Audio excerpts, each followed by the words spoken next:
Thanks for tuning into the Hidden Tracks podcast. You can find us wherever you find podcasts or listen to music. When you have an opportunity, please give us a 5-star review, write a little note, tell us how we're doing. We really appreciate it. It helps us keep this thing going. If you want to reach out to us, you can find us at Facebook at Hidden Tracks. Instagram is at HiddenTracks99, and if you'd like to send in submissions or talk to us or give us any feedback about what we're doing, our email is myhiddentracks99@gmail.com. Thank you so much again for tuning in, and I hope you enjoy the show.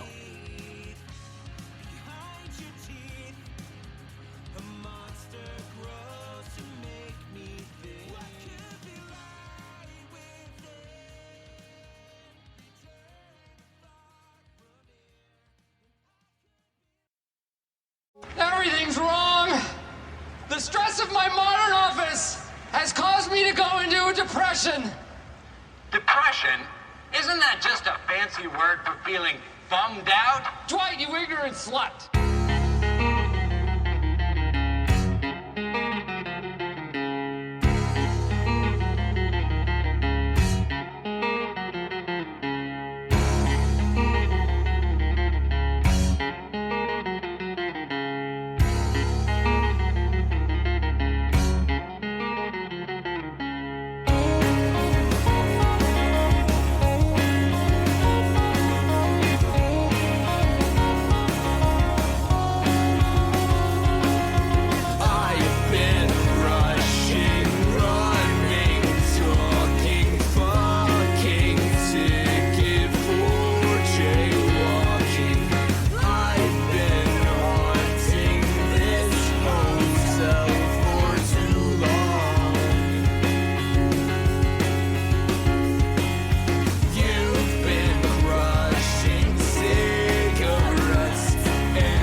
Yeah, so welcome to the show, everyone. This week we have an awesome band out of Alabama called Camping in Alaska. I have everyone in the band here today, so this could get a little hectic and a little messy, just the way we like our music. So, messy boys. Welcome to the show, everyone. Hey! Perfect harmony. That's how we do.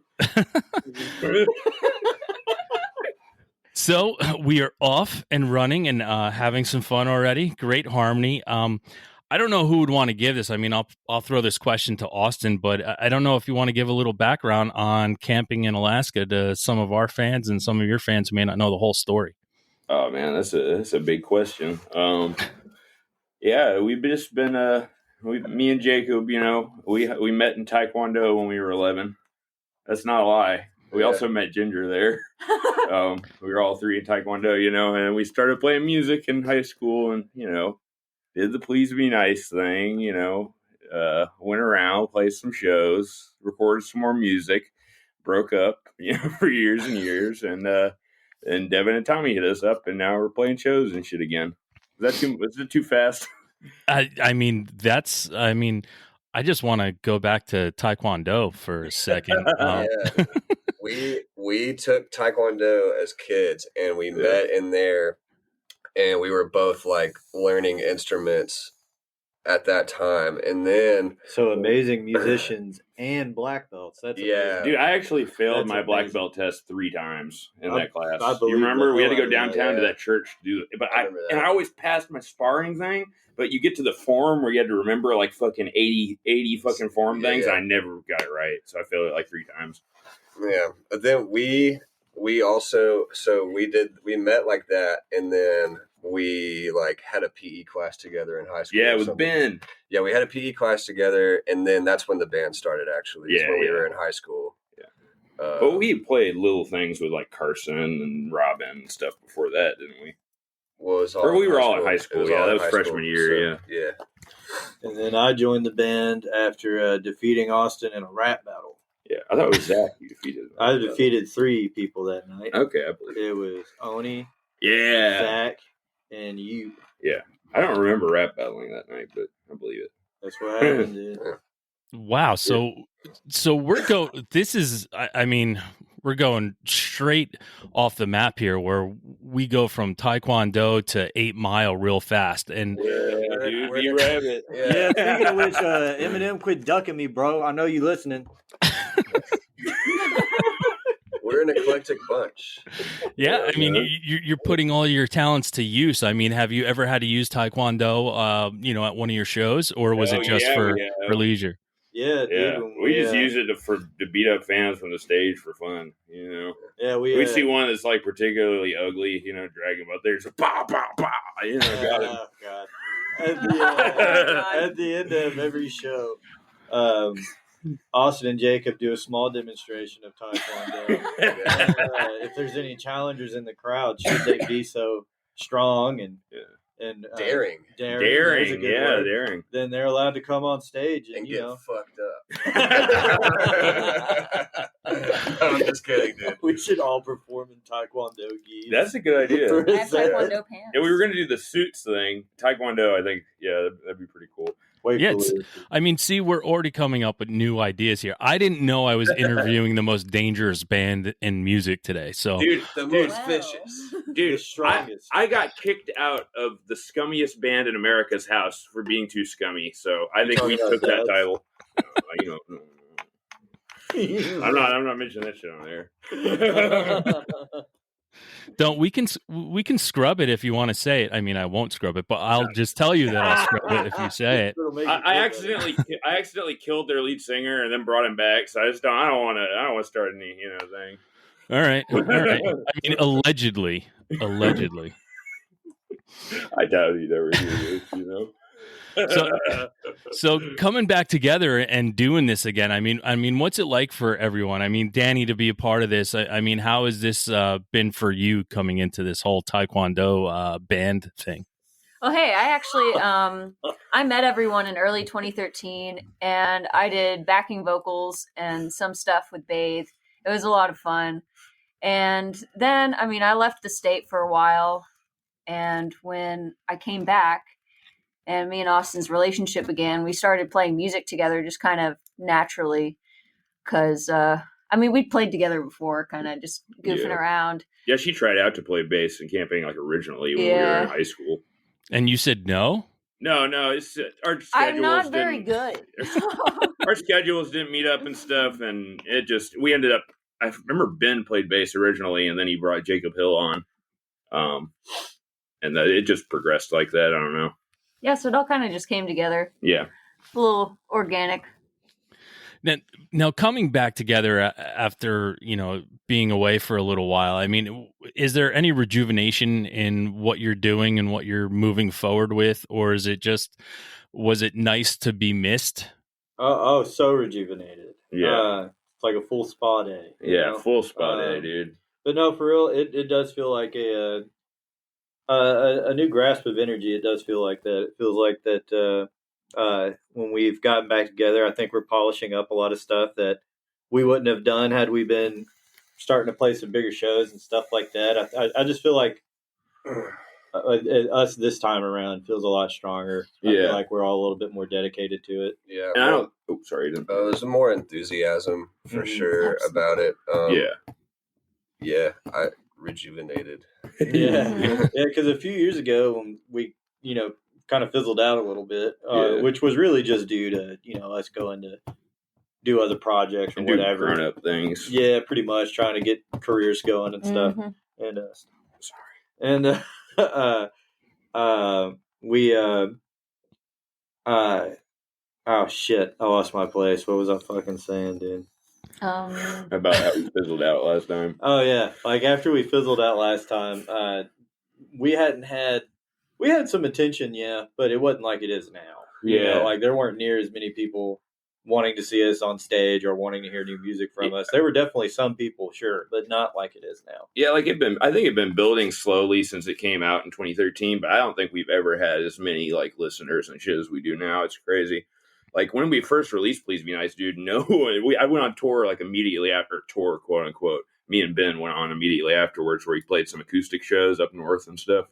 And no one knew who we were back then, and it just seemed to slowly build and build. And now it's like we have a decent amount of listeners where we can actually fund to record a new album and stuff. And I never thought it would happen. I thought we were done for real, Well, I mean, that's pretty much it's the old school way in the new school world that we're in. I mean, it was always, and I'm an older man, but it was always recording an album, going out, pushing it, playing in front of people that never saw you before to garner some new fans other than your home base, where you're always going to have your home base fans, right? You're always the home team.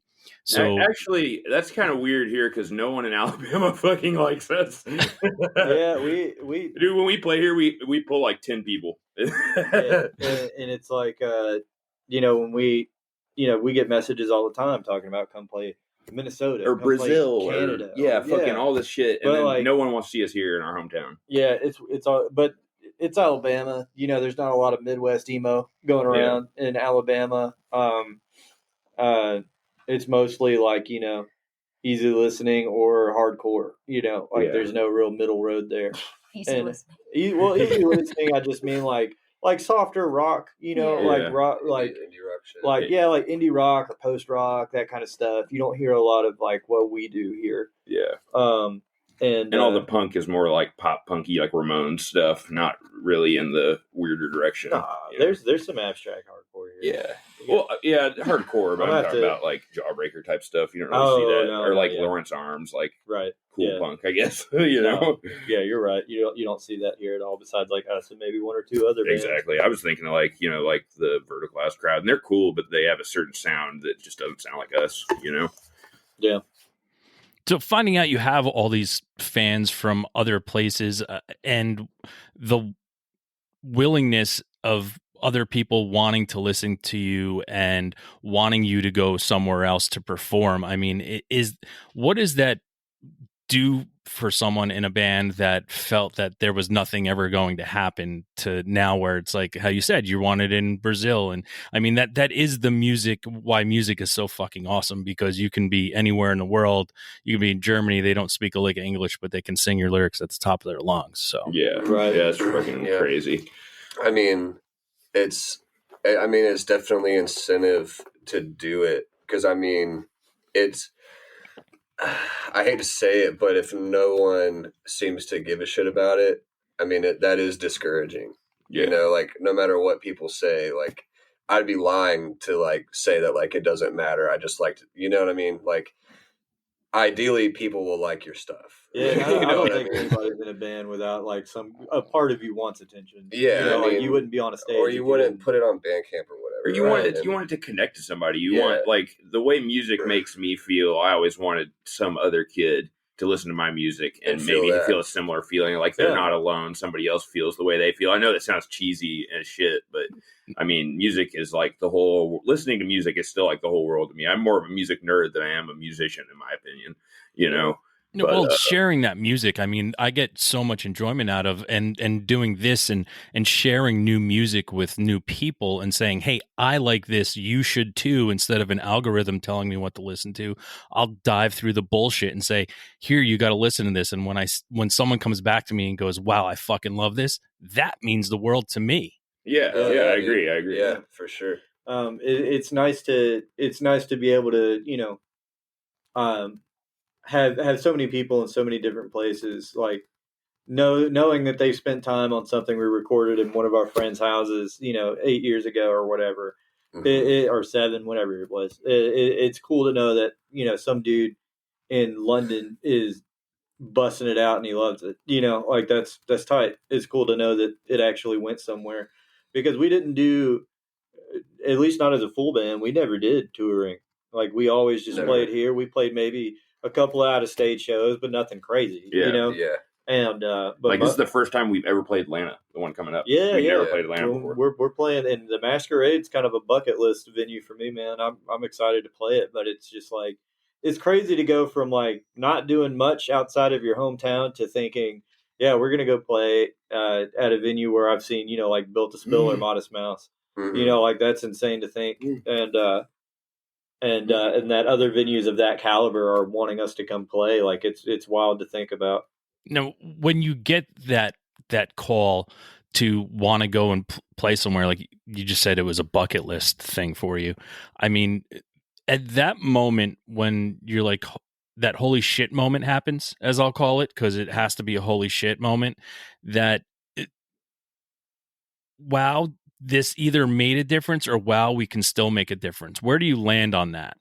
I think, you know, me personally, I think we can still make a difference. Like we've already talked about, like, because this album that we're going to record is an album that we wrote, you know, 3 years ago. More than that, 5 years ago. I started writing that in 2017. Holy shit. Or 2016, maybe even. So Mr. Fantastic is that old of a song now. God, we've been sitting on these songs forever. And like we're gonna go, we're finally in a position where we can afford to go record it. And well, we're getting there, you know. I think that we've like, I know me and Austin and Danny and Jacob, we've all spoken about, you know, what we're going to do after that. Like we're already kind of like, we'll noodle around with some riff and then we're like, whoa. Let's get the set tightened up. Let's get the songs, you know, if we want to rewrite some stuff, now's the time to do it. Let's not get too hasty before we end up, you know, writing a second new album that we don't have recorded. Well, I feel like I can't even. Oh, sorry. Oh, my bad. Same time. My bad.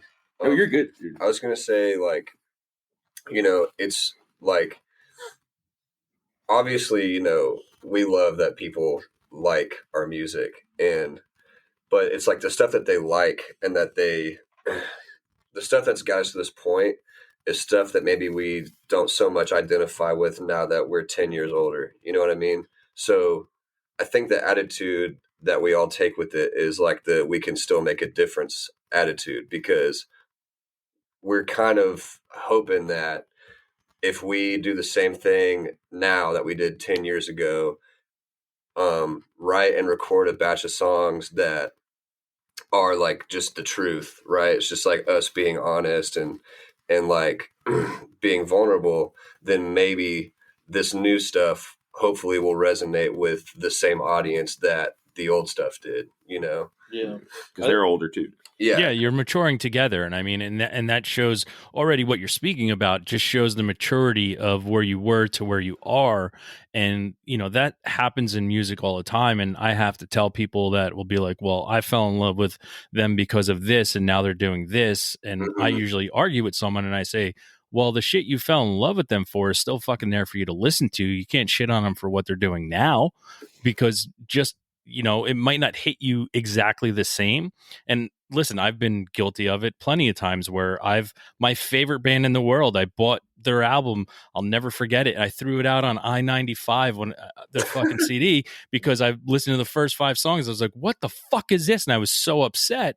And then, well, they were allowed to mature. And then I go back now and I'm like, wow, that fucking album's a banger. I was just at that moment, it wasn't, I wasn't expecting it. What album was that? POD's second album, am I right? No, it was Face to Face's self-titled album. Oh, okay. I think that we're lucky enough to. It's kind of a good thing that we've been sitting on these songs for so long, in that a lot of these songs have been recorded, on cell phones or whatever, and ended up on YouTube on various accounts, and the reaction's been really good. Like it seems like everybody who we've got a Discord server with a couple hundred fans in it, and the Facebook and Instagram, like our fans are very interactive with us. That's something that we've all wanted to be, is more interactive with our fans than we see other bands that even we like doing. Yeah. And the overall opinion has always been pretty positive of like the newer stuff, like our songs like Comeback Kid or Turncoat that are up on YouTube, sounding different than what Please Be Nice did, but they're still excited. Like they like the new direction. To me, like the coolest, like when I think about like bands that I like all of their, or at least most of their stuff, right? Like those bands always have an evolution. Like they always start, like one way, and it develops and develops album to album. And that's the coolest shit to me, and I don't know. I always admire that stuff a lot. Yeah, because who wants to listen to the, same album, different songs for 10 years in a row? Yeah, exactly. And there's bands that do that too, and they find, especially if something happens to a band where something clicked, right? And they had a hit and they blew up a little bit, and then every album after that is exactly the same, because they're either trying to capture something or someone's telling them what to do, that it has to stay that way. And that's hard to watch as well. That's one thing that I don't think, I think that we're safe on trying to recapture old shit. Yeah. And you guys, I don't think we've ever talked about this together, but this is an opinion I've kind of had over, because I never really listened to a whole lot of emo, like bands that are in our genre, until recently. And I wouldn't even say I've listened to a lot of them, but when I listen to bands like, in today's landscape, like Ben Quad or, Marietta or whoever, but then when I go listen to bands like Texas Is the Reason or Knapsack, I feel like, I don't even feel like we're necessarily like going out of the emo genre. I think we're really trying to bring it home. It feels more like a lot of our stuff sounds a lot more like emo did in the late 90s, before like third wave emo, like The Used or My Chemical Romance or whatever, like bands like that, Taking Back Sunday. Like I feel like we're more of a callback to those times. So I really don't even think that like any emo fan would listen to us and think like, man, this doesn't sound anything like their old stuff. If anything, it's like a deeper version of our old stuff. I feel like a lot of people consider fourth wave emo to be more of a callback to second wave emo. Well, I'll say it like this. It's like, when I grew up, when I first got into music, when I was a young teenager, like 12 or 13, the bands that, really inspired me were like Modest Mouse and Jawbreaker. And from Jawbreaker, I got into a lot of other 90s punk, on the cusp of punk and emo bands like Knapsack, Sam I Am, and stuff like that. And that's really like my home genre. That's what I listen to all the time. It's Sunny Day Real Estate, Sam I Am, Knapsack, Indian Summer, like all that 90s stuff. And when I was 15, 16, 17, I discovered Top Shelf Records with Snowing and Joie de Vivre and Into It Over It and those bands. And I heard that this is a similar genre, and it was happening right now while I'm a teenager. So it got me really excited, and I got super into those bands. And I still listen to some of those bands sometimes, but I always go home to the stuff I grew up listening to, and that's, and as I've gotten older, that stuff still resonates with me more than some of the stuff that only resonated with me while I was in high school, And I'm not trying to diss them at all. I still listen to Snowing and Into It Over It all the time, but there's some of those other bands I listened to at the time that I don't listen to at all anymore, you know. Yeah, well, I mean, you bring up, the two bands that I say, because I grew up when those albums came out. I was, Same. I was when, Dear You came out. I Oh, remember you're talking about the old ones. Okay. yeah, the old ones. Listen, I was in the military when Dear You came out. I was, damn. Wow. I Sunny Day Real Estate when Diary came out. So, and I harken back to Diary and Dear You. Those are the two Godfather emo albums. Like everything starts there. So, and I used to get in arguments because 24-hour revenge therapy for me with Jawbreaker. That was my album, but Dear You came out. And I was like, that's my favorite. Great 24 hours the best. yeah. Yeah. And from, when I heard Dear You, I was like, what is this? And then I remembered, I was like, yeah, no, I heard that Sunny Day Real Estate album. I remember buying that album in like Sam Goody. And I was like, this is just opened up a whole new world for me when it came to music. And then I found my pocket, as people normally do. I found my pocket when it came to music, and that was the Knapsacks. I was already a Sam I Am fan because Clumsy was one of the greatest records ever. Yeah, Clumsy and Ashtray, dude. Those are the best. Yeah, I flew out to Colorado to see Sam I Am, the Jawbreaker, Face to Face, and Descendant show. Like that, I would have killed to see that. Those are three of my favorite bands on the same bill, dude. It was a lineup that I couldn't miss, and my wife was so nice to, I was recording a show one day, and I come upstairs. She goes, "You're going to Colorado." She's like, "You're not missing that lineup." I'm like, fucking A. And it was amazing. But it was all those bands that I grew up with and loved that are still doing it, and I can still go back to it, and I can still find my own lineage to music because of them. Even though something new could be coming out that you can, like, you brought up how you think you're going back to how it all began. And that's what's awesome, because I wasn't a big guy in that third wave used kind of thing, because I always felt like I was like, oh man, the original stuff is great. I don't get this, but someone explained it to me. Like, it was too dramatic for me, man. Like it was so melodramatic, I just couldn't get into it. Yeah, it's not my shit. Yeah, I don't know, man. Maybe I was just never that in touch with my feelings. I don't know. Like, I just never got into that stuff. And there's nothing against it, and there's even a few albums from that third wave that, it's not like I listen to them all the time, but I'm not going to pretend they're not, all right albums. Oh no, there's good stuff that came out of that. I think what happened to me was, like, looking back at the beginning days and me being able to see a Knapsack live at a small venue and being able to seeing like all these first wave bands and just being like, and you knew that you had a jazz drummer in the band, you had a metal guy on lead guitar, you had a rock and roll guy, vocalist, and then you had a bass guy who liked, funk and ska, but they made this amazing emo band because everyone was different. And then all of a sudden that third wave came along, and it was like everyone was wearing the same outfit, everyone listened to the same bands, they all had the same answers to questions, and it was like, it felt unauthentic, I guess. What's so boring is if everybody in a band if you're in an emo band, for example, and all four people in the band just listen to emo, you're not going to get good results like that. You're going to get cookie cutter. You know what I mean? It's like the best bands have like this huge like pool of influences to pull from. And I mean, there's like an obvious difference between bands that do and bands that don't. You know what I mean? Absolutely. And I think, I think that's always been one of the things that made us write music that was interesting. Like, is it because, Austin's, real into 90s alternative, and dude, I've been listening to Hank Williams Sr. and Woody Guthrie nonstop for the past 2 weeks. Like, dude, I went through a huge 30s music. I went through a huge Woody Guthrie phase when I was 21. Dude, he's sick. Oh my god. And like, I always listened to a lot of like, punk and hardcore, because that was the era I grew up in, especially around here. And Jacob listens to pretty much everything on the fucking planet. Everything. I mean, Danny's in. I was listening to Bjork and Janet Jackson on the way here. Dude, that Janet Jackson song with Q-Tip, where they do the Joni Mitchell thing. Don't always seem to go that you don't know. That song is so good, dude. But no, sorry, man. No, you're good. I think all of our influences are what kind of got us to writing music. in a way that's really interesting. And most of that credit goes to Austin. Austin's Austin's a phenomenal songwriter. 100%. Jacob and Eli both write good songs too. They don't want to do it as much for some reason. I'm trying to push them to write more songs though. Take some of the pressure off of you. What's that?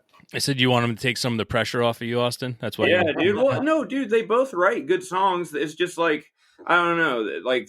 They're like embarrassed about them or something. Well, no, it's not embarrassment. I think it's just that, like, I think clearly you write the majority of the music.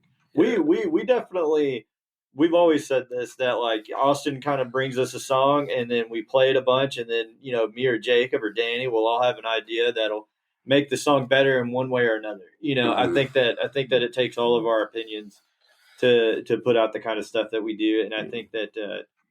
I definitely wouldn't say that Austin writes all the music, or no, one of us. I write the skeletons most of the time, and then we fill it out. We color it together. Yeah, and I think that we've all acknowledged that like Austin's the dude. Like Austin's lyrics are key. I think Austin's ear for guitar riffs is key. I think that it's me and Jacob and Danny have all kind of gone. Austin's kind of the guy, but we're good at making him sound good. So let's just keep doing that. Right. You guys are too nice. Love fest for Austin. So he's I'm gonna ask this question to everyone, and I'm gonna start with I'll start with Eli, and then go to Danny, then Austin, then Jacob. If no one ever listened to Camping in Alaska, and you had to play them one song that you currently have out that they can listen to, what song of yours would you play for them? Ooh. Like currently released and recorded? Yeah, that someone can listen to. Shit. Maybe this is a tough one, and I'm on the fly, so I'm gonna say DIY Karma Kit. From Welcome Home Son, Bacon from Welcome Home Son. Either one of those, I'd be more than proud to show somebody and say, "Yeah, I'm in this band." I think those are songs that sound like us, and like I don't think you would listen to Bacon or DIY Karma Kit and go, "This sounds like every band I've ever heard." Like I think those are bands that sound like Camping in Alaska. You'd know it was us if you heard them in an elevator somewhere for sure. All right, how about you, Danny? I'm actually going to go off experience. It would probably be Chinaski. That's the one that I have shown people in the past when they've asked me about camping in Alaska with no prior knowledge other than what I've told them. Just because that song rips. That song rips. Austin. Oh, it's my turn. Oh man, that's a hard one for me. Yeah, I call it pick your favorite child. Yeah, man. Well, and it's like, dude, I don't want to show them one of the early ones because I don't identify with it anymore. And I don't think it's a good like representation of the band as a whole, because we've been playing these new songs longer than we ever played the old songs.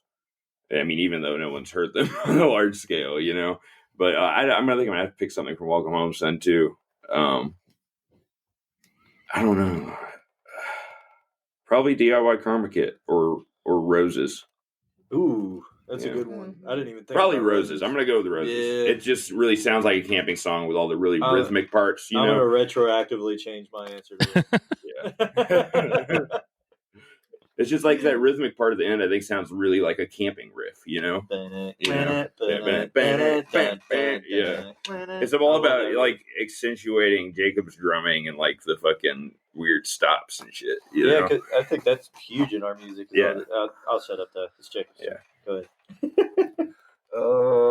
I had to look at our Spotify.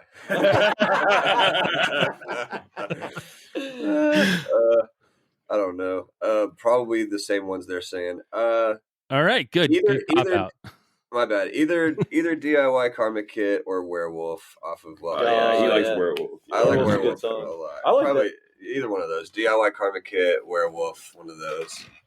Yeah, I think we all agree that that's like the best album. Yeah, that's the one we're the most proud of, at least. Yeah, Welcome Kinda, Home yeah. Son. Like that album's awesome. Man. Like I used to I was mad at it for being lo-fi in the beginning because that's the reason nobody liked it. They always said, I don't like the recording quality. I like the way you it know? sounds. But now listening to it now, I'm like, the lo-fi quality makes it sound like cool. And a lot of fans will tell you that. Like whenever like I've had fans ask me about, if we ever thought about getting anything remastered, it was Bathe.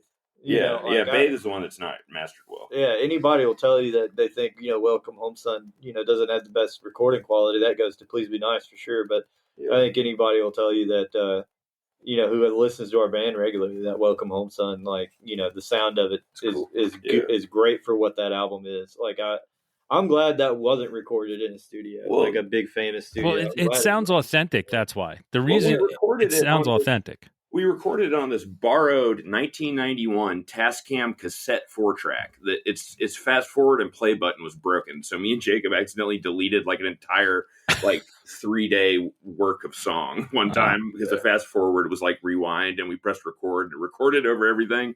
So it took us like 6 months of me and him just sitting there with it to get that album out because that Tascam was such a pain in the ass. But I mean, in the end, I'm glad we worked at it because it sounded cool. Yeah. All right. Now, here's a question, and I want a real answer from everyone. It's a 2-part question. What's the first concert you ever went to, and then what's the first concert you got to choose to go to? I'll start with Jacob. Okay. I think the first thing that I ever remember seeing, this is funny. Okay. The first thing I ever remember seeing was in like 3rd grade. I saw Hootie and the Blowfish. Hell yeah! Hootie! I saw Hootie. And they played that. Hell yeah. And my dad was stoked. I was on my dad's shoulders. I was too short to see, so he put me on his shoulders. That was pretty cool. Hell yeah. Yeah, and then the first thing that I ever chose to see in 7th grade, I begged my brother to take me to see Modest Mouse, and I saw Modest Mouse like probably right after the one with Johnny Marr. We Were Dead. We Were Dead Before She Even Sang. That one. I saw them like around that time. That's a good time. Float On was like huge and stuff. It was pretty cool. Awesome first pick in 7th grade. Thanks, man. Yeah, that's about the time I listened to them too. Yeah. I remember I got mouth surgery. I was listening to Good News on the way home, and I was high as shit on whatever the meds they gave me. And I was listening to The View, and I was like, "This is fucking awesome."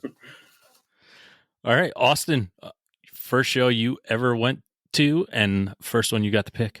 You guys won't believe this about the first show I ever went to. I was 11, and it was Cancer Slug, and it was in back El Palacio on Halloween. Dude, I'm not joking. And I saw a bunch of grown men like drunk as shit, like making each other bleed with beer bottles and shit. And me at 11 was like, "This is fucking awesome," And that's a band from here that's violent. Yeah, they're like a Misfits Danzig thing, and the dude gets on stage with a knife and like cuts his chest open and bleeds everywhere and stuff. And I used to work. They all really worked. Nice guy though. They all, yeah, super nice guy. We all worked with him at El Palacio, and he always really supported me playing music. He let us. Our first show ever was opening for them in the back of El Palacio. Okay. Wow. Okay. And then what was the first one you chose to go to? Actually, I can't remember. You don't remember the first concert you like bought a ticket for? No, because I started playing shows before I ever really saw a real concert. We started playing when we were 15 at Earl Mom and shit. We just started playing shows, so I kind of did the same thing. I don't really remember the first. I mean, I didn't pick to go to a concert. I just started playing them. You know. Okay. I'm not trying to. No. I was thinking. I really can't remember. No, yeah. I think I kind of All right, Danny. The first one that I think I was ever taken to that was like a big concert was Paul McCartney. That's awesome. Just by himself. My mom's a huge Paul McCartney That would've fan, been awesome, and it right? was amazing. Kind of what inspired me to pick up playing bass, actually, as corny as that might be to say. I'm so corny that McCartney was an influence on you. That's weirdo.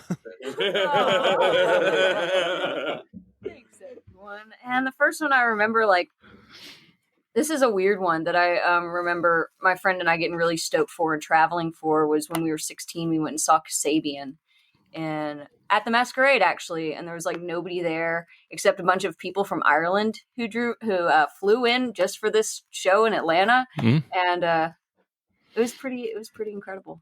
It was really fun. It's amazing how No, the UK travels for shows. Your Mogwai. Wait, what's that? What is that? I said it's amazing how the UK travel for shows. I live outside in New York City, and I love, a lot of Scottish bands, and they'll fly here to see bands, in New York City because it's cheaper and they get to see them in a smaller venue.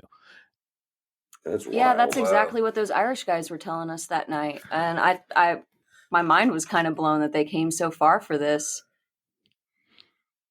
Well, imagine seeing your favorite band that's like huge where you live, right? And it was essentially, especially for me, it was cheaper for me to go to Colorado to see that Jawbreaker lineup that I mentioned than it was for me to see a different lineup with Jawbreaker headlining in New York City. So it's cheaper to it's just crazy how things like that just kind of happen. But I mean, there's a huge band, Scottish band, Biffy Clyro. They're just, I think they are basically the Foo Fighters of Europe. They're just fucking absolutely amazing. And over there, they play two festivals of 200,000 people. They come to the States and they play Irving Plaza, which is, 1,200 people. Yeah. So the whole place is filled with people who flew in that day from Scotland to see them there. That's wild. Yeah. I've heard of them too. Yeah. Eli, first show. The Gap Band would be the first concert I ever went to when I was about 4 years old with my parents. Nice. We went and saw the Gap Band, the Drop a Bomb on Me, Baby. Okay. Yeah, I could tell you were kind of searching for who that was. Yeah, it was them, and it was like this music festival thing they were doing down in either Birmingham or Montgomery. I think Montgomery. And Jimmy Buffett played that too, so I saw Jimmy Buffett in the same day. I'm trying to remember who all was there, but I remember those for sure. And then, I kind of stopped myself short from chiming in on Austin's answer because, I kind of have the same thing where, anybody from here will tell you, you go back to 2003 or 4 when I first started going to shows. There's a show 2 times a week between Huntsville and Decatur, and I had a few older friends, and we'd all go to every single one of them. But so I guess the first one that I wanted to go to would be bands that nobody's ever heard of, but like Mortal Treason and My Children, My Bride, and who else played that show? It's Mortal Treason, My Children, My Bride. The Waters Run Red. That was the other band, and then there was a fourth band. I think maybe they were called If I Had Eyes or something like that. And but the first big concert that I remember buying a ticket and going to see might be 9 Inch Nails, Tool, and Incubus. That's awesome. Oh my God. I would kill to see that too. Because this is a long time. It's, 15 years ago probably. But that kicks ass. But I want to say I think that was the first one I was I'm going to get a ticket and drive to go see this. That makes sense. Good one. It's awesome. Dude, I'm going to change mine to the Exalted Ruler 1998 and the Jellyfish, because that's the first one I think I ever went to go see. I'm gonna go see these bands play. Those are some certified, and that's classics. Jacob's old band, dude. They ruled. The lead singer had this Morrissey thing going on, but he was really good at guitar, like Johnny Marr. Was it Chubbs? No, yeah, Chubbs was actually pretty good at bass in that, dude. He would have some cool like Sunny Day kind of bass lines, dude. It was cool. Yeah, he was good at bass. I mean, I loved seeing them play in the garage. They were fucking awesome. Yeah. That's one of the reasons I wanted to start a band was seeing them play. Yeah, I think all of us started going to shows, local shows real young because it's just such a thing here. I'm not trying to say that it's not a thing anywhere else, but I mean, I can't speak to anywhere else. I've only ever lived here, but it seems like here, man, it's just so many bands my whole life. I could probably rattle off a list of 200 local bands in the span of the 20 years that I've been going to shows. And I think we're all very lucky to have so many local influences on us and throughout the years, and because not a lot of kids 15 or 14 or 16 get told like, yeah, dude, you want to start a band, I'll book you. Yeah. You know what I mean? Exactly. That doesn't happen a lot, especially now. There's a real DIY attitude around here because there's nothing else. You have to do DIY. There's no other most choice. of those bands are good too. Yeah, exactly. Right? Like there's so many good bands here all the time, and so many are forgotten and just never get recordings, or they play a few shows or have some demos and they're awesome, but then never go anywhere. Man, I always say this, man, because it's the truth, dude. Like Mortal Treason, that one I named, like that band broke up forever ago. I'm not a Christian, but they're like a Christian hardcore band. There's a lot of that around here, like, too. dude, that is one of the best metal bands I've ever heard to this day. I don't care. Like they were phenomenal, man. They were great live. I think their albums rule. Like I love that band.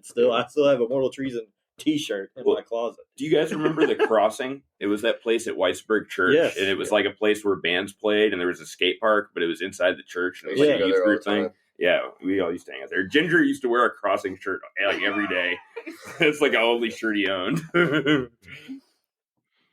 Talking about influences like that and having a DIY area, I mean, especially in something like that, I mean, I guess it's also good that you said someone will book you, but it's also no one's going to say no to you.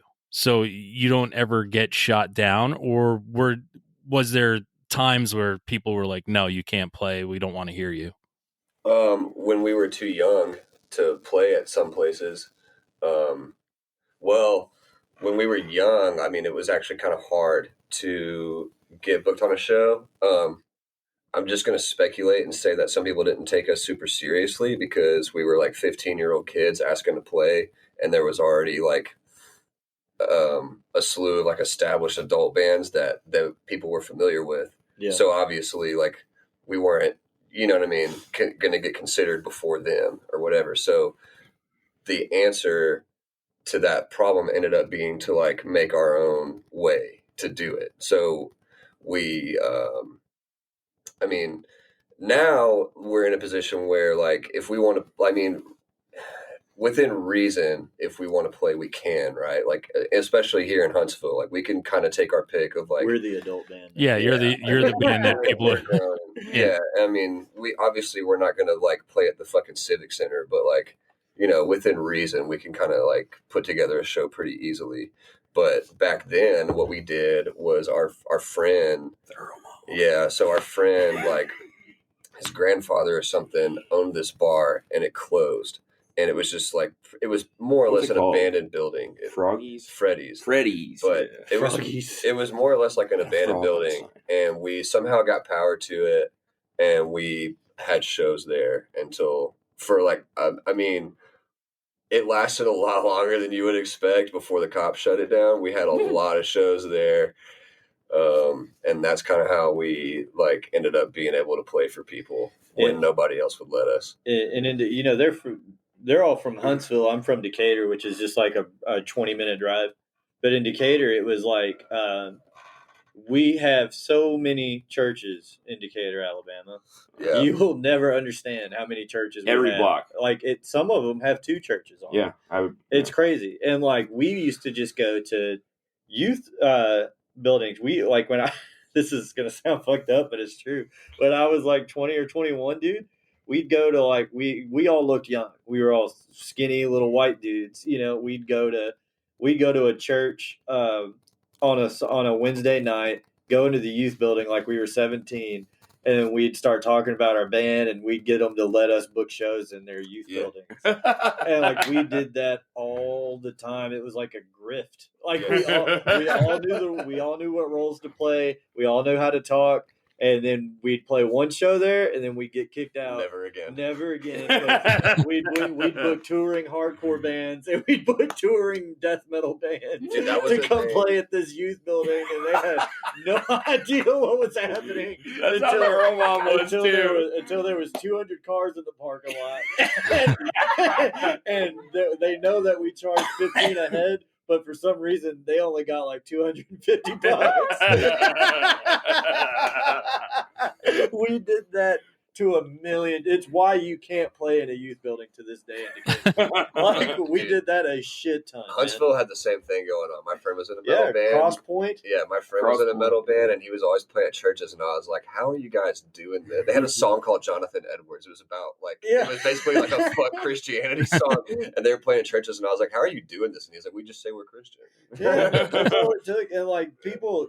Because at the time, especially back then, Christian metal was such a thing. Yeah, for sure. And Christian hardcore. In big media, you had bands like Zayo and stuff. Under Oath, and then so like it didn't take much to tell them, yeah, we're in a screamy punky band, but God, yeah, we're huge into Psalms, bro. And like, God is the man, and Jesus is my homeboy. Yeah, and he's my co-pilot, so we use that to our advantage real hard here. Yeah. Like it. I mean, what else can you do though? Just grow a soul patch, wear some flip flops, and say Jesus. Yeah, and we did that to play some shows, and it worked. Well, that's awesome. You basically created your own scene and wrote your own map and your own Cliff's notes on how to do it. Yeah, you got to. It's make your own fun, Yeah, if you want it, go get it, dude. Like that's like we didn't all start together, but we found each other. We found each other through it. Oh, I think God brought you all together, really. Yeah, I think so. It was the Holy Ghost himself, dude. He's got to be kicking himself for that one. Yeah, seriously. Dude, he likes listen to our racket all the time. He likes it. Yeah. The big G, he likes it. Dude, I want to accentuate that the Earl Mom had no parental supervision. It was just a bunch of 15-year-olds in there, just fucking and doing drugs like all the time. Yeah, I wasn't sure if I should say that or not, but it was lawless. Dude. Yeah, like when we started doing that shit, it like the cops should have shut that down. They did eventually, way earlier than they did though. Like it was fucking buck wild. Dude, it was like 6 months we were doing that. Yeah, just a bunch of kids, straight debauchery. Yeah, I went there every day after school. Austin was straight edge at that time, I think. No, I was not, because remember, Grubby paid me $10 to drink all the Four Locos that were around there. Whatever. Dude, Jacob was. Do you remember that? Jacob tried. I tried. Yeah. No. Oh wait, you're trying to cover me. No, I really didn't know. I thought you were. I was for a year in high school, though. Yeah. All right. I was straight edge for. I think I was after that. I think that's like the most common straight edge kid statement. I was straight edge for a year in high school. Danny was there when I broke edge. Finally, it was a cigarette. I was straight edge up until I turned 14. Yeah, I was just gonna say I was straight edge until I was 11 and tried my first beer. Yeah, exactly. And you were like, "What was I thinking?" Yeah. Well, I mean, hearing you guys and having the Lord above, to look up to in your life, I'll start with Austin. In your life, is there a band that has never let you down? Oh, that's hard. I'm going to answer this for him because I know his answer. What is it? Red Hot Chili Peppers. Austin, I'm trying to think of a band with like a really long catalog that is never bad. I don't know. I mean, Jawbreaker and Jester Brazil. I have a Jawbreaker tattoo and a Jester Brazil tattoo. I guess it's Blake. He's the man. Nice. I mean, Modest Mouse was good until recently. Oh, you don't like Ice Cream Party? You don't like that song? Dude? Yeah. What? Ice Cream Party. Wait, is that a real song? Fuck yeah! You haven't heard that shit? New shit I don't like. Oh my god! No, I don't like it either. That song came out. It was before that last album they came out with. They dropped that. They did the fuck your ass. Anyway, sorry. We're talking. Yeah, we're rambling. That's all right. Eli, you got a band that never let you down? Oh, dude. I hate answering questions like this because I'm such a little Molgoth edgelord. Man, probably 9 Inch Nails. That's a band I come back to a lot. That's a band I come back to, and I'm having a shitty one, dude. Alice in Chains. That's another one. That's another band I come back to all the fucking time. I grew up, I was a teenager in 2003, so like, yeah, that explains my music taste pretty well. Like, I love like Linkin Park and all that stuff, dude. I'm just an old loser. You said it, not me, and not anyone else in that room but you. So I know it's not the coolest thing in the world, but Limp Bizkit's coming back, dude. Hell yeah. Being 30, being 30 and seeing bands that you loved when you were 13 put out new albums for the first time in 20 years is pretty fucking cool. how about you, Danny? I've been thinking about it for a second, and probably Sunny Day Real Estate. Out of everything that I like currently so much, Sunny Day is one of the earliest that I listened to and still holds up to this day. I listen to them all the goddamn time. All right, so, you're going with Sunny Day, so I'm going to ask this question because I asked this question to a lot of people who use Sunny Day. Your thoughts on the Rising Tide? I love the Rising Tide. Why?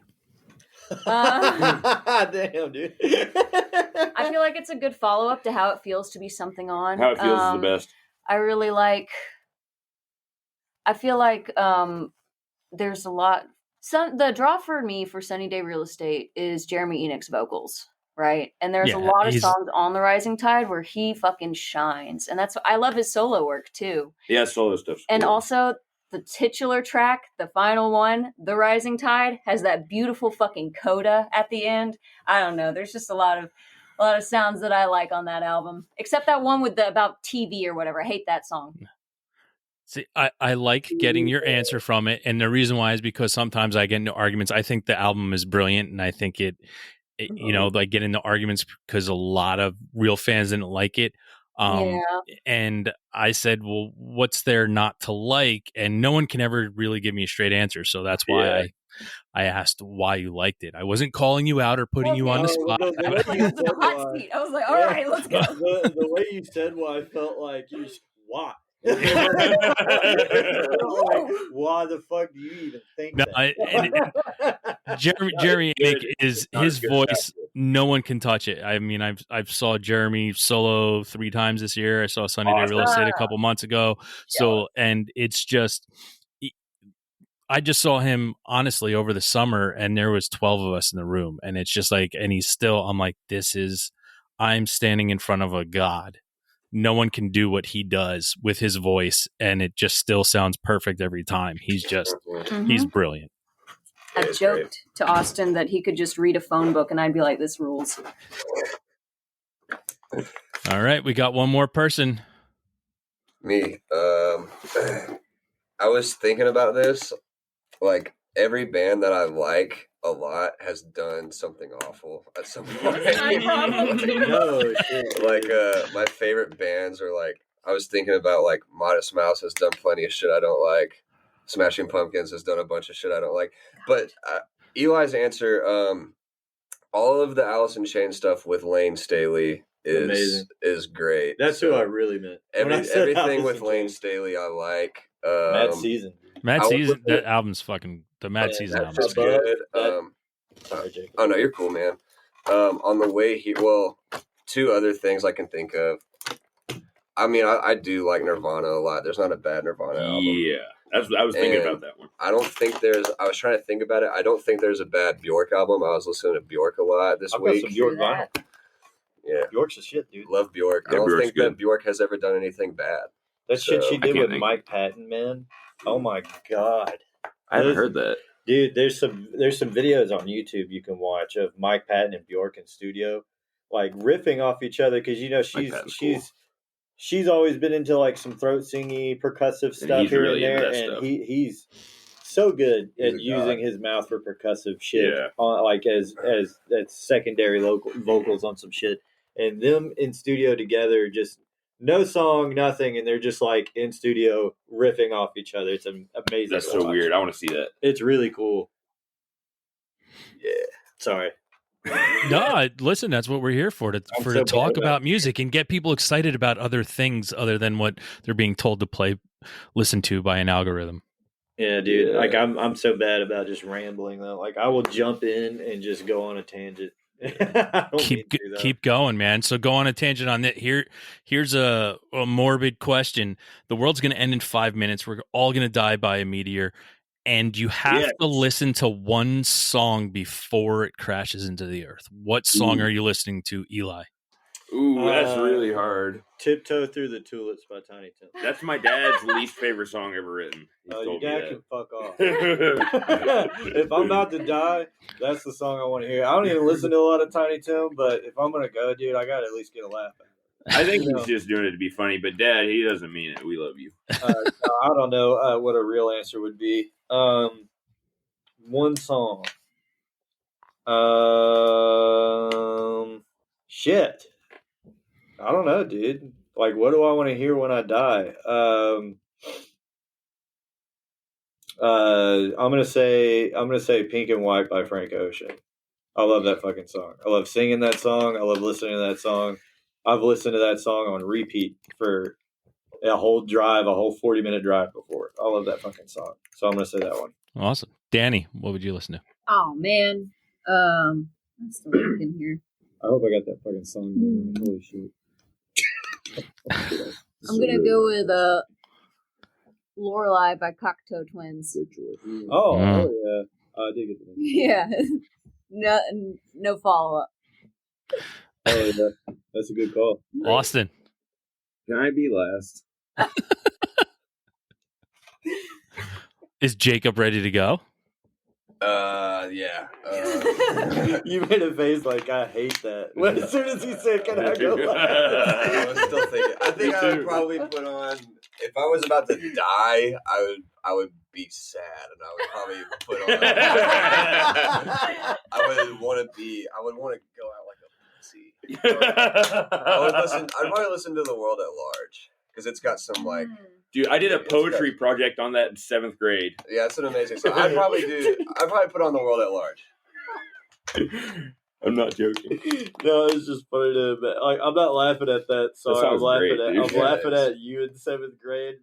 I had to read it in front of class. Poetry project, and you picked that song. I had to read the lyrics in front of class. I said, "He wave, can't complain. Song. If the world's that large, why do I remain?" Yeah, I do the whole thing. I'm just laughing at the image of Austin reciting that off of a sheet of notebook paper in front of his class. That's what happened. In 7th grade, Austin was wearing like plaid pants and a Descendant shirt and had a mohawk. I'm not joking. Yeah, I'll show you pictures. What's your answer, Austin? With a gi underneath it. With a gi. That's true. That's true. Oh, God. Austin and Taekwondo. Dude, I forgot we talked about that. Yeah. I'm glad we told the world that. Yeah. I'm stuck between a couple of songs, actually. I really like Cup of Dreams by Thinking Fellers Union, Local 282. Yeah. That song is so perfect. Dude, it's beautiful and perfect. I also really like, what is it? Anvil Will Fall by Harvey Milk. That song's also gorgeous. So cool. Farewell Transmission by Songs Ohio. Oh, that should just be yours. That's the it. one. That's the one you'd go for. Yeah. I know. Yeah. Farewell Transmission, Songs Ohio. That's it. Yeah. Jason Molina drank himself to death the same year my big brother did. Like, they were the same age, and it was the same year. I love that. Songs Ohio shit. Maybe they planned it. Yeah. It's probably good. All right. Now that everything is done and we're done feeling morbid, well, I appreciate the answers to that. I know it's a tough question to think about your own mortality and what your soundtrack is as you're going out. I think about my mortality all the time. Well, that's why Farewell Transmission was a good one because it's like it was his song for going out. When you know, said that. That's exactly what I was like. That's the it's one. perfect. Well, you guys have we've been here for almost an hour now, and I don't want to keep everybody on a beautiful evening while the Grey Cup is going on. I don't want anybody to be missing the Canadian Football Grey Cup. So,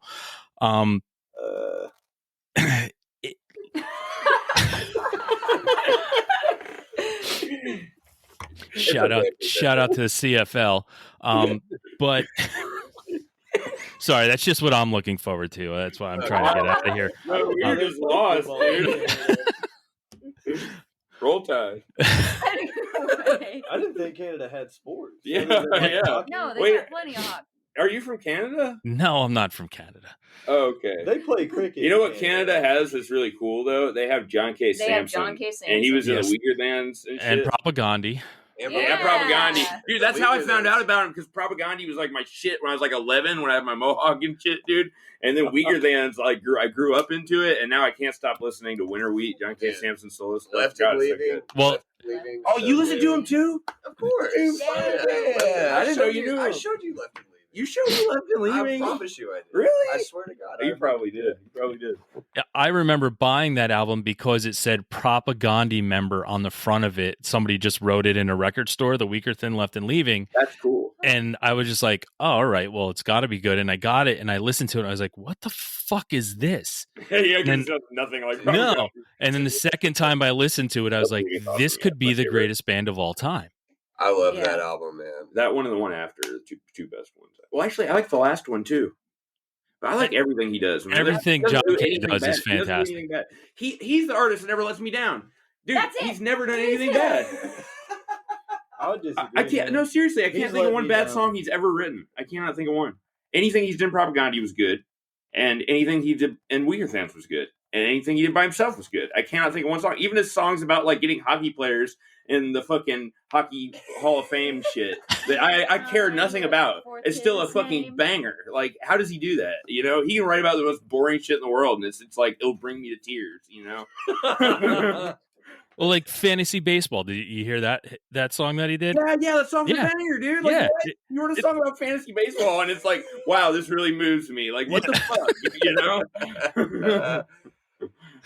Oh, Dude, man. this has been you ask good Yeah, questions. you're dude. great. you're awesome. I like you, dude. Yeah. Thanks, man. I like you all as well. And so Yeah. does God, as we figured out, because he brought us all together. He does. Yep. Bless us. Absolutely. Bless us all. Bless us, everyone. So sorry for all the people that'll get mad that may be devil worshippers today, but that'll listen to the show. You know what? I'm actually a registered member of the Satanic Temple. He is. I've seen his paperwork. Yeah, it's true. I am literally registered as an official member of the Satanic Temple. And Jacob and Eli are registered weapons. Jacob and Austin. Me and Austin. I'm just Sorry, I'm yeah, unregistered. Jacob and Austin. Oh, I'm an unregistered weapon, much more serious threat. He's got the fucking serial numbers like sanded Yeah, off. exactly. You know, I have to wear gloves. He's more of a secret agent. Yeah. Yeah, they're very, you know, Chuck Norris, which everybody knows he's dangerous. But I'm more of a Wesley Snipes. You know, like, Yeah. come in and, you know, And get fucked up. Float like a That's butterfly, right. sting like a bee. Passenger 957. yep. We're so dumb. Oh my God. Well, I know we've talked about you guys have an album that you're recording, you're working on, and you know what else is it that you guys are looking forward to so much? I know you got a show coming up at the Masquerade, which is awesome. Great venue. You've been there before. Yep. What else that you have coming up? When do you think you're going to release a new album to give people to look forward to something new coming out? Well, we want to try to do like, okay, it's going to be, we're not going to record the new LP till the end of next year probably. And then, so it's not going to come out till after that. So the new LP, the one we've been working on for so long, Egg Beard Jesus, the one we're really like excited about, it's going to be a while till it comes out just because we got to acquire funding and we got to record it. And it's, you know, we're broke, we're poor, we're from Alabama and we don't have college degrees, you know? Oh, well, Danny does. Danny's really smart. But anyways, we want to try to do like a little 3-song EP, like real quick, and put it out in the next few months just to show people, you know, we got new material, we're working on stuff. Like, don't lose interest, please, you know, while we're working on the big thing, because I know we've been waiting on it since like 2017 when we announced we were working on it, you know. So I don't want them to lose interest. So well, you gave them a little teaser with Lost and Found. So exactly, yeah, we got Lost and Found. We're gonna do some new songs though. Those are just old demo recordings, you know. Do some full band shit, you know. Yeah. And, in one of those songs, Mr. Fantastic is one that has a full band version that we've been playing for years. We play it in our live sets, so people will see it when we play it on the 10th and the 27th, and you'll hear it on Egg Beater Jesus when it comes out. Yeah, and another one of those songs we were kind of moving around with today, old EBZ5 there. That's one that never had a full band version, but we're kind of working on a little song. Yeah, we messed around with it today. The plan is just to like do as much shit as we can until it's time to go record the full-length album. So hopefully an EP and a series of shows, maybe a tour next year. That's what we think. Awesome. Well, before we get into our last segment of the show, which is our weekly threes, why don't you tell us how to find everything of what it is you're doing, all your awesome handles that everybody needs to follow to find out and keep up with everything that you guys are doing. Like our social media and stuff. Yeah, all that, stuff that you have to have nowadays. Well, we're just Camping in Alaska on Facebook. Jacob runs that one. We're Camping in Alaska with underscores in between the words on Instagram, I believe. Let me check that real quick. What's the Twitter? I'm looking. And I run the Insta. Yeah, it's Camping_in_Alaska on Instagram. That's one of our biggest ones. I run that one, and Danny runs the Twitter, and that's it's at Camping in Alaska. Camping in Alaska. Camping. He was taken. And I have a TikTok where it's pretty much I just post camping stuff. Like sometimes it's us practicing. I'll go live on there to while we're practicing and throw the phone up in the corner or something, and I answer questions about merch and stuff like that. That's a Eli Long 256 because that's the area code I live in. You got to represent, bro. Represent. Rap battles. Salute to North Alabama. You know what it is, dog. but yeah, that's Eli Long 256 on TikTok, and it's mostly like 99.9% just camping stuff. And he does Twitch streams for camping stuff sometimes, and we do Discord. Oh yeah, the Discord. We should talk. The Discord is, I believe it's just called. It's just called Camping in Alaska, and if you're looking to get onto that, there should be a good invite link on the Instagram. Yeah, in the description. Actually, I might have replaced it with merch when we did merch last time. Oh, we'll put it back on there. Yeah, well, it'll be on there before this podcast gets uploaded. We're very unorganized, as you can tell. See, that's because why you don't had to hire our manager, Devin. Shouts out to Devin. Shouts out to Devin. Yep. And Tommy. Yeah, shouts out to Tommy. Shouts out to Cooper. Shout out to Devin and Tommy. What are the documentary guys? Oh, shouts out to Tom and Alex from the documentary Spigot Pictures. Yeah. And then shouts out to Chris for doing our flyer art and the Egg Beater Jesus art that's upcoming. Yeah, because shouts out to Ginger for being a homie. No. But do shout out Evan. But no, I don't think we'd be. I'm not saying we wouldn't be doing what we're doing right now, but I think the documentary and Devin and Tommy have really kind of made us go, why aren't we fucking doing this? And got us all back in the same room and playing again for sure. Yeah, so that's a huge credit to those guys. Yeah. Tom and Alex got us together again for the documentary.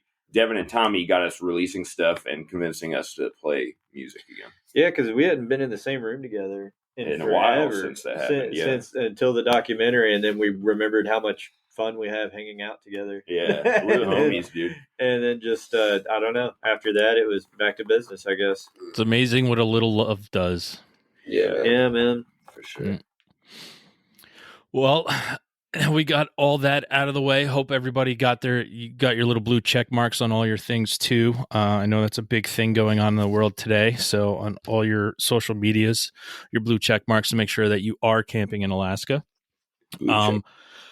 But for the end of the show, we have our segment, which is our weekly threes. It's 3 things that you're listening to right now that you would like to share with people to check out. It can be old, it can be new. It doesn't have to be cool. It doesn't have to be, crazy. But 3 things that you're listening to right now that you'd like to share with people. And Danny, you go first.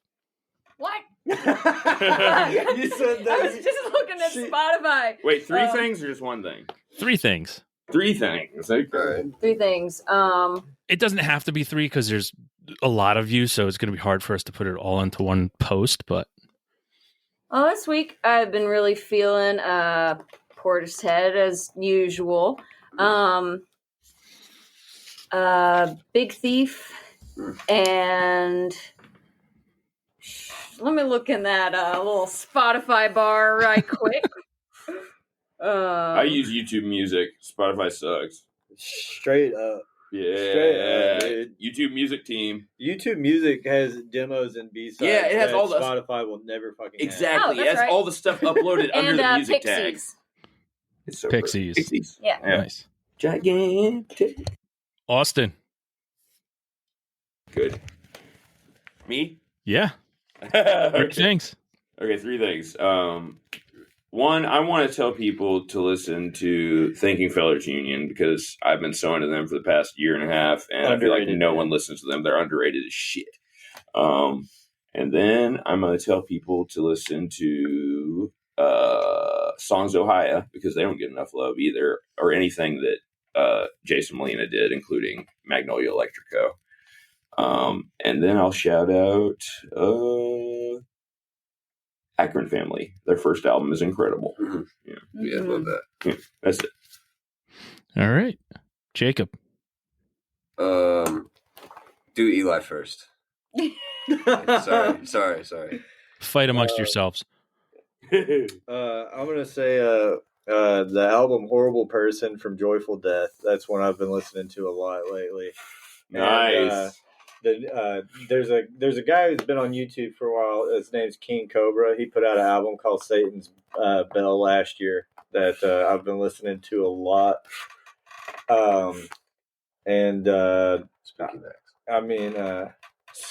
Spooky Max. I've Got a Knife.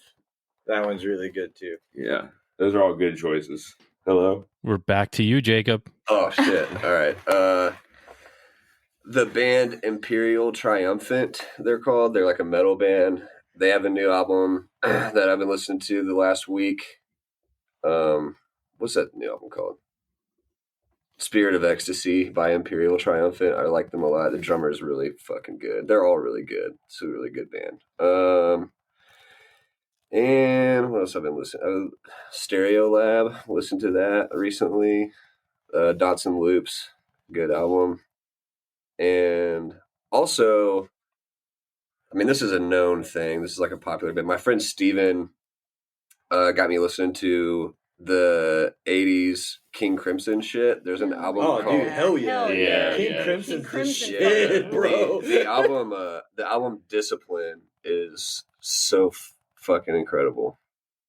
That's my shit. I want to throw one more in there. Amygdala, Our Voices Will Soar Forever, that album from 2019, and their newest albums have been really good. I like Amygdala. They've only got like 3,000 listeners on Spotify, but they are the shit. I like that band. All right. Awesome. Well done on your threes, everyone. That went a lot faster than I thought it would. Now's my turn for my threes for this week. Yeah. My threes for this week is a band called New Junk City, Atlanta punk rock band. The album is called, what was the album called? I think it was Beg a Promise. Yeah, that's it. Beg a Promise was the name of the album. Next is a band called I Hate It Too. They're in Akron, Ohio, indie rock band. The name of the album is Sun Machine. Favorite hum song on that album. Are they named after the Hum song? I Hate It Too. Yes. That's my favorite hum song. That's such a good song. And last but not least, Young Gov. That's Guv. And the album is Gov 3 and 4, Roman numerals 3 and 4. That's if you like. I don't want to label anybody. I don't really like to label anybody, but if you like a good sounding pop finish of the likes of Big Star or Jellyfish or those type of old bands, Young Gov is a new version of that. That just great melodic pop rock. I never liked Roman numerals because, I mean, I like a lot of the. Because you can't figure them out. I get it. Well, I like a lot Magnus, of how do they work? I like a lot of the packs of Roman numerals that you can get for like under $1 at the grocery store. I like the yakisoba ones; those are good. But just the top Romans, I don't like those. Nah, dude, you gotta get the Shin Romans. Those are good. The best ones. Roman $5 numerals. The shrimp flavors. Y'all talking about Raymond? Yeah, Romans. Yeah. Well, he's Southern, they're Raymond Raymond's. numerals, whatever. Roman numerals, I've just never been a big fan. I thought we were talking about fonts in Adobe for some reason, or Microsoft Word, but I wanted to thank you guys so much for being here. Thank you for giving us your time. Thanks so much for doing what it is you do and opening yourselves up and spending some time with us and letting people find out the real camping in Alaska.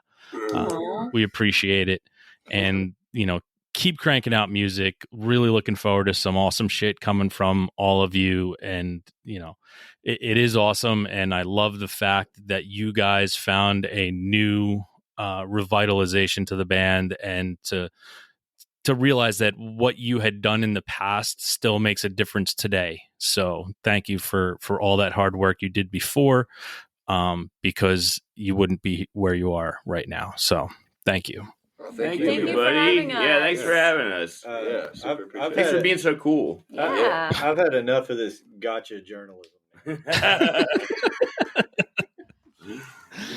But everybody, you know what time it is now. It's time to go out, listen to Camping in Alaska, and have a great fucking time. Hell yeah. Yeah. Hell yeah.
Thanks again for tuning into the Hidden Tracks podcast.